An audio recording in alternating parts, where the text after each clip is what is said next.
والعصر إن الإنسان لفي خسر إلا الذين آمنوا وعملوا الصالحات وتواصوا بالحق وتواصوا بالصبر. Итак, глава о зикре, о дуа. О зикре мы поговорили с вами, что такое зикр, что такое дуа. Дуа – обращение с мольбами к Аллаху Субхану ва Тааля, с просьбами к Аллаху Субхану ва Тааля. Дуа – это просьба. Вообще обращение с какими-то просьбами, оно бывает нескольких видов. Если обращение сверху вниз, это называется как? Амр, приказ. Сделай. Или наоборот, обратное ему не сделай.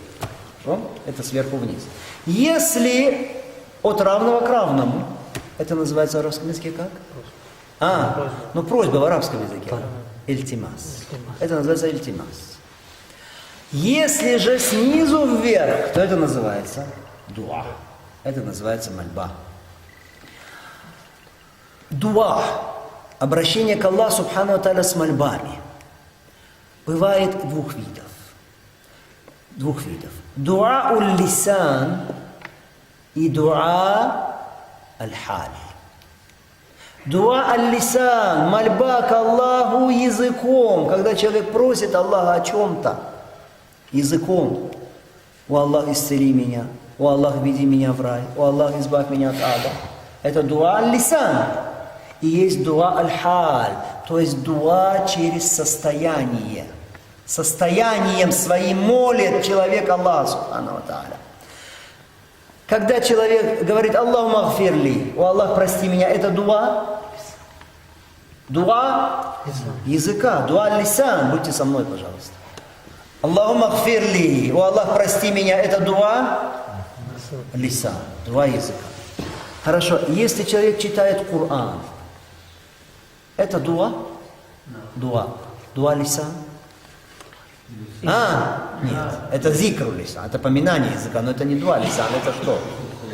Это дуа уль-халь, то есть своим состоянием человек обращается к Аллаху Субхану ва Тааля. Он делает это действие угодно Аллаху Субхану ва Тааля, как бы говоря своим состоянием: «О Аллах, награди меня за это.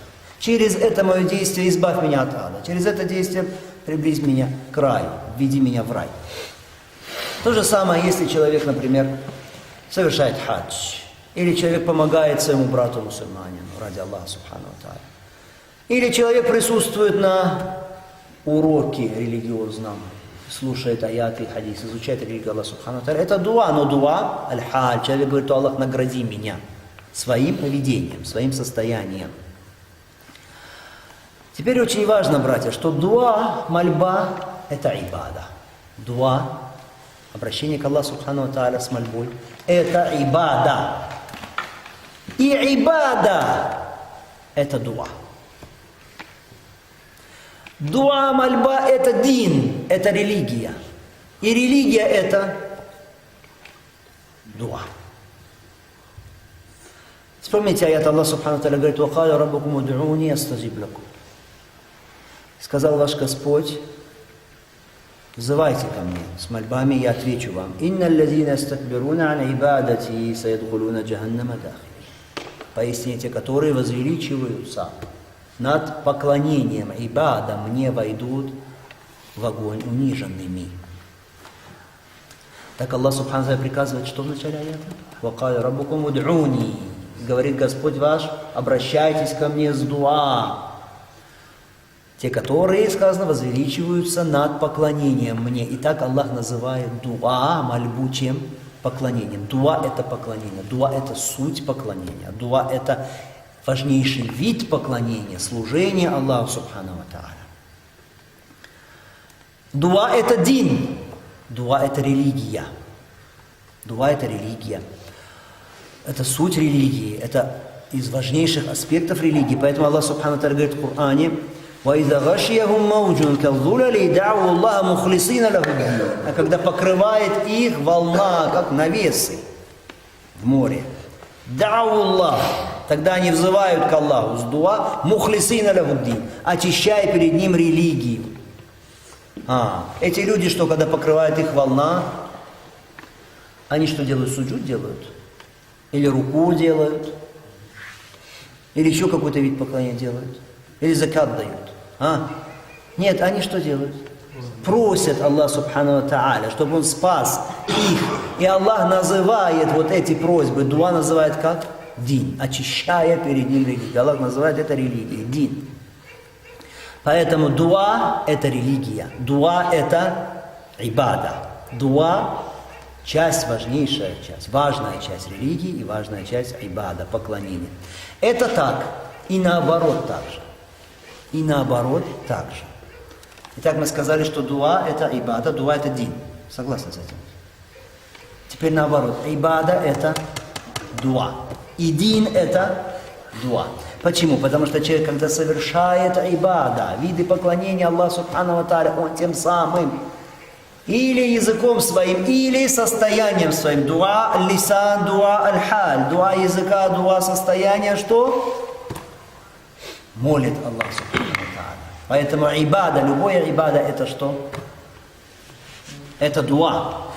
И дин, религия, это тоже дуа, потому что человек исповедует религию Аллаха Субхану ва Тааля, моля своим состоянием: «О Аллах, спаси меня, о Аллах, избавь меня от зла, о Аллах, дай мне благо, о Аллах, награди меня». Поэтому очень важно, еще раз запомнить вот это вот правило, что дуа – это ибада, и это дин, и дин, и ибада – это что? Это дуа. В данном случае в названии главы упоминается, что глава о зикре и дуа. Зикр – это дуа или нет? Дуа, но какой вид дуа? Нет. Зикр, дуа уль-халь. Человек поминает Аллах Субхану, так говорит: Субханаллах, альхамдулилля, ля иляха илляллах. Он не просит ничего Аллаха Субхану ва Тааля. Это не дуа аль-лисан, не дуа просьба, но состоянием своим он что? Просит Аллах Субхану ва Тааля. Когда раз вместе упомянуто здесь зикр и дуа, значит под дуа не понимается здесь дуа аль-халь, дуа состояния. Понимается именно, что подразумевается дуа лисан, дуа языка. Потому что если подразумевается дуа вообще, дуа аль-халь, дуа состояния, тогда зикр тоже относится к этому дуа. Понятно? Поэтому эта глава о каком виде дуа? Дуа лисан, дуа языка, обращение к Аллаху Субхану ва Тааля с мольбами языком. На самом деле, братья, дуа, обращение к Аллаху с мольбами – это суть убудия, суть служения, поклонения Аллаху Субхану ва Тааля. Дуа языком – это свидетельство того, что человек осознает, кто его Господь, а кто он. Если человек много просит Аллаха Субхану ва Тааля, значит, он осознает свою нужду в Аллахе. Он осознает, что он слабое существо, полностью зависимое от Всевышнего Аллаха. Значит, он признает величие Аллаха Субхану ва Тааля и господство Его рубубия. Чем больше человек просит Аллаха Субхану ва Тааля, тем он более смирен перед Аллахом Субхану ва Тааля. И поэтому посмотрите, чем более сложной ситуацией оказывается человек, сложнее обстоятельства, тем он более искренне просит Аллаха Субхану ва Тааля. Да? Более искренне просит Аллах Субхану, более усердно просит Аллах Субхану ва Тааля. Почему? Потому что он сильнее ощущает свою нужду в Аллахе в этот момент. Когда нет такой беды, многие и забывают о том, насколько они нуждаются во Всевышнем Аллахе. Итак, дуа, много дуа со стороны человека, мольба со стороны человека к Аллаху Субхану ва Тааля, свидетельство того, что он понимает, кто Аллах, и насколько он нуждается в Аллахе Субхану ва Тааля. Но, братья, поговорим об одной важной вещи сейчас, а именно шурут от дуа, условия дуа. Каждый из нас хочет, чтобы Аллах принял от него дуа, мольбу, потому что это, как мы сказали, суть религии. Но каковы условия принятия Аллахом от нас дуа? Первое условие, братья, человек, который взывает к Аллаху Субхану ва Тааля, должен иметь твердое убеждение в сердце, что он слаб, что он аджиз, что он не может получить и достичь того, чего хочет без Аллаха Субхану ва Тааля. Убеждение, что он получит то, чего хочет, только если Аллах ему поможет. То есть понимание человеком, что он в крайней бедности, в крайней нужде. А если человек, ведь сколько бывает людей, которые вроде бы делают дуа, да, он поднимает руки, мы видим, просит Аллах Субхану ва Тааля, но при этом он есть такое у него какое-то чувство внутри, какая-то уверенность, что он может обойтись своими силами. Я это знаю, я это умею. Я сильный. Я смогу это. И если он и просит Аллаха Субхану ва Тааля, то без вот этого осознания нужды своей в Аллахе Субхану ва Тааля, осознания своей слабости. Часто можно видеть, человек взывает к Аллаху Субхану ва Тааля, но при этом не чувствует до конца, что он нуждается в Аллахе Субхану ва Тааля. То есть у него нет этого условия, очень важного для принятия его дуа. Поэтому он может оказаться без поддержки от Аллаха. И он может проиграть. Ему не будет дан успех. Сколько людей, которые взялись за какое-то дело, говоря, я знаю, я умею, и потом они терпят крах. Это первое условие. Второе условие дуа – это убежденность человека в том, что Аллах Субхану ва Тааля принимает дуа, что Аллах не оставляет человека без ответа, что Аллах не возвращает руки человека, обращающегося к Нему с мольбой искренне, не возвращает их пустыми. Убежденность, что Аллах Субхану ва Тааля может помочь и способен помочь. Вот это очень важно. Во время дуа хорошо думать об Аллахе Субхану ва Тааля. Надеяться, что Аллах Субхану ва Тааля, Он не вернет твои руки пустыми, что Он ответит, что Аллах Субхану ва Тааля, Он, который отвечает на зов людей, на мольбу людей. А если человек молит Аллах Субхану ва Тааля, но при этом сомневается, ответит Аллах, может не ответит. Такое сомнение есть у него в сердце, тогда такой человек не получит ответа на свою мольбу. Если у него есть сомнение, у него должна быть уверенность, убежденность, великая надежда, что Аллах Субхану ва Тааля ответит на его дуа. Поэтому пророк алейхиссалату вассалям говорит: «Уд'у Аллаха ва антум мукинуна биль иджаба». Взывайте к Аллаху с дуа, будучи убежденными в получении вами ответа. Посмотрите, какой совет от посланника Аллаха, саллаллаху алейхи вассалям. Во второй части этого хадиса, итак, первая часть хадиса какая? «Уд'у Аллаха ва антум мукинуна биль иджаба». Взывайте к Аллаху, будучи убежденными в получении ответа. Во второй части хадиса сказано: «Ва'ламу анна Аллаха ла ястаджибу дуаан мин кальбин гафирин лахин». Но знайте, что Аллах не отвечает на дуа, исходящее из беспечного, небрежного сердца. Из этой части хадиса мы делаем третье условие. Вывод о третьем условии ответа, получения ответа на дуа. Какое? Сердце при этом, при дуа, не должно быть беспечным. Когда ты делаешь дуа, твое сердце должно быть с тобой в этой мольбе. А не так, что ты устами говоришь, а сердце небрежно к дуа. Поэтому сказано: и знайте, что Аллах не ответит на дуа, исходящее из небрежного, беспечного сердца. Это третье условие. Четвертое условие получения ответа на дуа – это настойчивость в дуа. Сколько людей, которые попросили что-то, если даст Аллах, даст, и все. Один раз попросили. Ты просил Аллаха, говоришь ему. Сколько людей приходит со своими проблемами, со своими семейными ли проблемами, материальными ли проблемами, проблемы здоровья. Когда ему говоришь, а самое главное, ты просишь Аллаха Субхану, ты делаешь дуа? Да, делаю. Человек говорит как? Видно, что он не настойчив в своем дуа. Аллах Субхану ва Тааля любит настойчивое дуа. Настойчиво просить Аллаха Субхану ва Тааля, горячо просить Аллаха Субхану ва Тааля.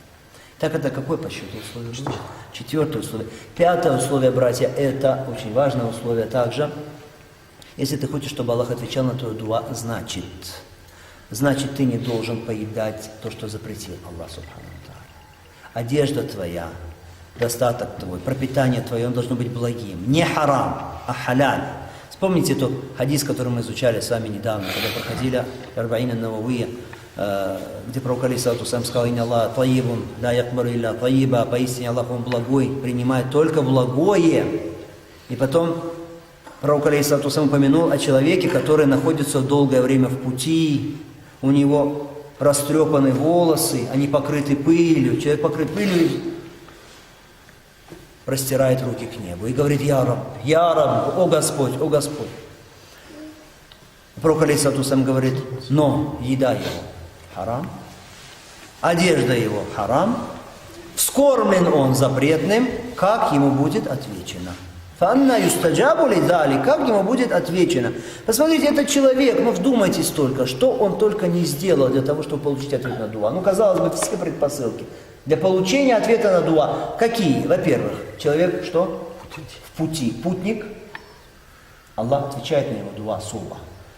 Правильно? Это причина для получения ответа. Путник не просто путник, а долго находится в пути этот человек. Дальше. Этот человек настолько поглощен дуа, что он даже что? Не смотрит, какой он. Лохматые волосы у него.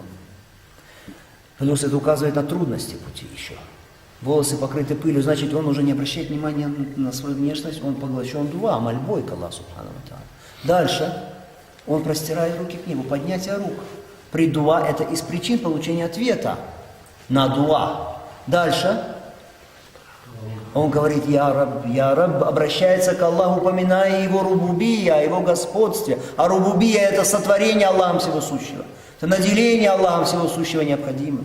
Это управление Аллахом мирозданием. Посмотрите, что такое рубубия. И он обращается к Аллаху по этому его имени. Говорит, я Раб, признавая господство Аллаха Субхану ва Тааля, взывая к нему через господство. Казалось бы, все предпосылки для того, чтобы получить ответ. Но что помешало? То, что он ест запретное. И он одевает запретное, скорбен запретное. Фанна тистаджабу ли дали. Как ему будет отвечено, говорит пророк алейхиссалату вассалам. Это пятое условие. Шестое условие получения ответа на дуа, братья. Это то, что человек, если он взывает к Аллаху субхану ва тааля, если он хочет получить ответ, значит его дуа должно быть благим дуа. Если человек просит греховное, получит он ответ? Нет, не получит ответ. Если он просит нечто невозможное с точки зрения шариата или предопределения Аллаха субхану ва тааля, он получит ответ? Не получит. Если человек говорит, Аллах, сделай так, чтобы я никогда не умирал. Получит ответ на свою дуа? Не получит. Аллах, сделай так, чтобы для меня было только один намаз обязательно в сутки. Получит ответ? Не получит ответ. Или человек говорит, Аллах, сделай меня пророком. То есть бедники не удовлетворяются тем, что Аллах дает ему знания шариатские. Говорит, Аллах, сделай меня пророком. Получит ли это свою дуа? Нет.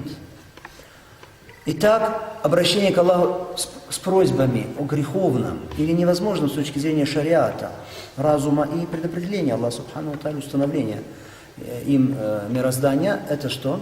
Такое дуа не получает ответа. Это называется, братья, и'тида фи дуа. Мы с вами, когда проходили акида тахавия, если вы помните, мы говорили об этом. И'тида, то есть переход границ в мольбе. Что это грех, и человек не получает ответ на такую мольбу. Итак, это условие дуа, и последнее, о чем мы поговорим, это адабу дуа теперь. Адабу дуа, то есть нормы благопристойности при совершении дуа теперь, которые способствуют принятию Аллахом дуа от человека. На самом деле у дуа, братья, много адабов, много норм. Во-первых, поднятие рук во время дуа. Поднятие рук во время дуа, как человек, который просит у кого-то поесть, просит еду, когда он совершенно голоден, ему грозит смерть. Как он соединяет руки и просит, поднимает руки и просит. Вот поднятие рук во время дуа, указание на то, что человек понимает свою нужду в Аллахе, на смирение его в дуа, это из причин принятия дуа. Поэтому пророк алейхиссалату вассалам говорит, «Инна Аллах хайюн карим». Поистине Аллах, Он стесняющийся, карим, щедрый, ястахи мин абди, иза рафа илейхи ядейхи, айярудда асифа. Он стесняется своего раба, который поднимает к нему руки, вернуть эти руки стесняется без ничего, пустыми. Сказано, иза рафа илейхи ядейхи, если поднимает к нему руки. Значит, поднятие рук это из причин ответа на дуа, очень важных. Основа, братья, основа, что руки поднимать во время дуа, это сунна всегда, это хорошо всегда. Хорошо? Кроме тех случаев, когда сунна указывает нам или прямо, четко, либо своим очевидным смыслом на то, что пророк алейхиссалату вассалям в этом случае не поднимал рук. Вот тогда мы тоже руки не поднимаем. Итак, основа в дуа, что руки поднимаем при дуа, что это хорошо, что это способствует принятию нашего дуа.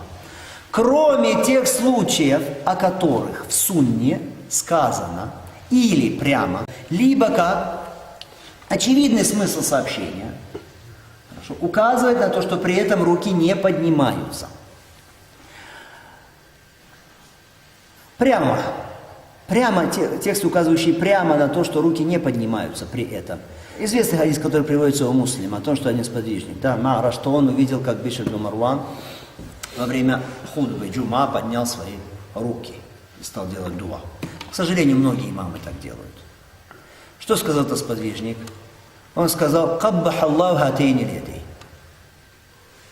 Да безобразит Аллах эти две руки. Да безобразит Аллах эти две руки. Я видел, как Пророк ﷺ делает джума, Пророк ﷺ не поднимал две руки, Пророк ﷺ только что указывал пальцем указательным во время дуа. Поэтому, когда человек, этот текст, этот хадис открыто указывает на что? Четко открыто, что дуа во время хутбы джума не сопровождается поднятием рук. Хорошо? В отличие от чего? Истисха, когда просят имам дождя, да, тогда Пророк алейхиссалам поднял руки, и люди подняли руки. Просьба о дожде, да, при этом руки поднимаются. Еще примеры. Во время намаза есть дуа. Есть дуа. Вообще намаз первое после такбиратуль ихрам, что в нем? Это дуа. Аллахумма ба'ид бейни ва бейна хатая. О Аллах, отдали меня от моих прегрешений. Это дуа. При этом сунна указывает на что? На то, что Пророк алейхиссалам не поднимал рук. Кто-то скажет, указывает открыто, то есть сказано, не поднимал Пророк алейхиссалам рук во время дуа, истифта. Нет, но очевидный смысл сообщения указывает на то, что захир указывает на то, что не поднимал Пророк алейхиссалам. Почему? Потому что люди, которые описывали намаз Пророка алейхиссалам, никто из них не сказал, что при прочтении дуа истифта Пророк алейхиссалам поднимал руки. Верно? Дальше, ташахуд. В ташахуде есть дуа? Есть дуа. Между суджудами есть дуа. Аллаху магфирли, рабби гфирли. Есть дуа. Поднимал Пророк алейхиссалам руки при этом? Очевидный смысл сообщения указывает на то, что нет. Многочисленные написания его намаза указывают на то, что нет. Значит, можно поднимать руки при этом? Нет, нельзя. Кто-то скажет, ну это же дуа. Мы скажем, ну и что? Сунна указывает на то, что при этом руки не поднимаются. Дальше. После ассаламу алейкум рахматуллах, что говорим мы? Согласно сунне, астагфируллах, просьба у Аллаха магфира, прощение, это дуа? Дуа поднимаются при этом руки? Нет, потому что те, кто передавал этот зикр от пророка алейхиссалам, это дуа после салама, хорошо? Никто из них не указал на то, что Пророк алейхиссалам при этом поднял руки. Если бы он поднял руки, это было бы что непременно указано. Это было бы отображено в описании молитв сподвижников, намазов сподвижников. И так далее. Вот отсюда строите все остальное свое понимание вопроса, когда руки поднимаются, а когда не поднимаются. Так мы говорим, если просто человек обращается с дуа, да, руки поднимаются. Основа в дуа, что лучше поднимать руки. Кроме что тех случаев, когда сунна или открыто, или что своим очевидным смыслом указывают на то, что руки поднимать нельзя. Еще из адабов дуа, из норм благопристойности, связанных с дуа, имам, когда он делает дуа вслух, и люди говорят аминь, ему не следует делать дуа за себя самого и говорить в первом лице. Хорошо? В обращении к Аллаху Субхану Тааля использовать первое лицо. То есть говорить: «О Аллах, дай мне» и так далее. Нужно говорить как во множественном числе. То есть, если имам во время таравиха, во время витра поднимает руки и говорит во время дуа аль-кунут, дуа, которая читается во время кунут, Аллахумма ахдини фиман хадейт, и говорит: Аллахумма ахдини фиман хадейт, о Аллах, наставь меня среди тех, кого ты наставил. Это будет правильно? Нет. Он должен говорить как? Аллахумма ахдина фиман хадейт, о Аллах, наставь нас среди тех, кого ты наставляешь. То есть молиться не за себя только, а за всех. Это из норм также благопристойности в намазе. Кстати, в намазе, мы сейчас упомянули, есть такой момент, когда что руки поднимаются во время дуа, а это именно что дуа кунут. То есть, когда постигает какое-то несчастье мусульман, хорошо, когда есть необходимость в кунуте, имам поднимает, обращается к Аллаху с кунутом во время намаза, то он поднимает руки, и мамумы также что? Поднимает руки, которые молятся за ним. Хорошо, итак, имам, если он обращается с дуа, то как принято для него, как правильно для него говорить, что во множественном числе обращаться не только за себя, но и за верующих. Поэтому, когда пророк алейхиссалату сам научил своего внука Хасана дуа, вот этому дуа, в который читается в кунуте, в витре, Аллахумма адини фи ман хадейт, он научил его как говорить? В единственном числе. Почему? Потому что здесь человек делает что? За себя самого. А когда за тобой люди, тогда во множественном числе. Хорошо, а теперь, когда мы читаем Фатиху. Человек читает Фатиху, он будучи один, когда совершает один намаз. Когда один читает как Фатиху. В каком числе в Фатихе? Дуа. А? Во множественном. Ихди нас сират аль-мустаким. Веди нас по прямому пути. Так? Почему? Если человек один, почему он во множественном числе тогда обращается? От имени не одного, а многих. Почему? Ученые говорят, что эта особенность Фатихи, она не случайная. Потому что Фатиха – это такая мольба, которая зачастую читается что в намазах, как имамом вслух. И вообще верующие, когда читают Фатиху, просят за себя и за всех верующих. Поэтому во множественном числе. Дуа не только за себя самого, но и за всех верующих. Особенно если это имам, который читает это в намазе, когда за ним стоят люди. Поэтому не только за себя делает что, но и за всех верующих. Это Аллаху Та'аля алям мудрый смысл того, почему в Фатихе используется множественное число, а не единственное число. Не сказано «Ихдини ас-сират аль-мустаким», а сказано, что «Ихдина ас-сират аль-мустаким».